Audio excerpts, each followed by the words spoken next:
కాసేపట్లో ఏపీలో పర్యటించనున్నారు ప్రధాని నరేంద్ర మోదీ. రాజధాని అమరావతి పునఃప్రారంభోత్సవానికి హాజరు కానున్నారు. ఏపీ ప్రజల ఆకాంక్షలకు కేంద్రమైన రాజధాని అమరావతి పునర్నిర్మాణ పనులను మొదలుపెట్టనున్నారు మోదీ. ఇందుకోసం భారీ ఏర్పాట్లు చేసింది కూటమి సర్కార్. 10 ఏళ్ల క్రితం 2015 అక్టోబర్ 22న అమరావతి నిర్మాణానికి శంకుస్థాపన చేశారు ప్రధాని మోదీ. ఇప్పుడు మళ్లీ అమరావతి పునర్నిర్మాణం ఆయన చేతుల మీదుగానే మొదలవుతుండడం విశేషం.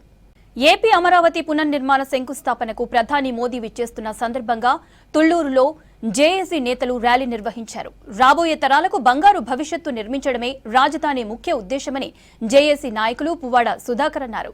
భూములిచ్చిన రైతులకు ప్రత్యేక స్థానం కల్పించడం సంతోషంగా ఉందన్నారు. అమరావతి పునర్నిర్మాణంతో ప్రజలందరూ పండుగ చేసుకుంటున్నారన్నారు నేతలు. పనుల పునఃప్రారంభం జరుగుతూ ఉంది. రాజధాని చుట్టుపక్కల గ్రామాలన్నింటిలో కూడా ఒక పండుగ వాతావరణంలో ఈ కార్యక్రమానికి కుటుంబ సమేతంగా హాజరవటానికి అందరూ కూడా సిద్ధంగా ఉన్నారు.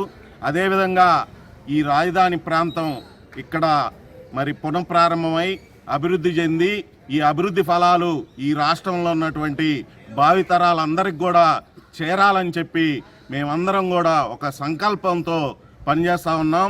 అదేవిధంగా ఈ 5 సంవత్సరాల రాక్షస పాలనలో ఈ అమరావతికి సంబంధించినటువంటి దహనకాండకి పూనుకున్నటువంటి జగన్మోహన్ రెడ్డి గారి ప్రభుత్వాన్ని దించే విధంగా, అదేవిధంగా ఈ అమరావతిని కాపాడే విధంగా మాకు సహాయ సహకారాలు అందించినటువంటి రాష్ట్రంలో ఉన్నటువంటి అన్ని పార్టీలకు కూడా ఈ సందర్భంగా మా ప్రాంత రైతులందరి తరపున పేరున కృతజ్ఞతలు కూడా తెలియజేస్తా ఉన్నాం.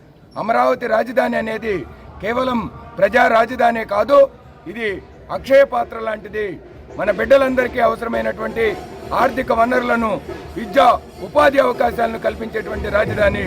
అటువంటి రాజధానిని ఈరోజు భారత ప్రధాని, శక్తివంతమైనటువంటి భారత ప్రధాని మాన్యశ్రీ నరేంద్ర మోడీ గారి చేతుల మీదుగా ప్రారంభించబడటం నిజంగా అమరావతి ప్రజలకి, యావత్ ఆంధ్రప్రదేశ్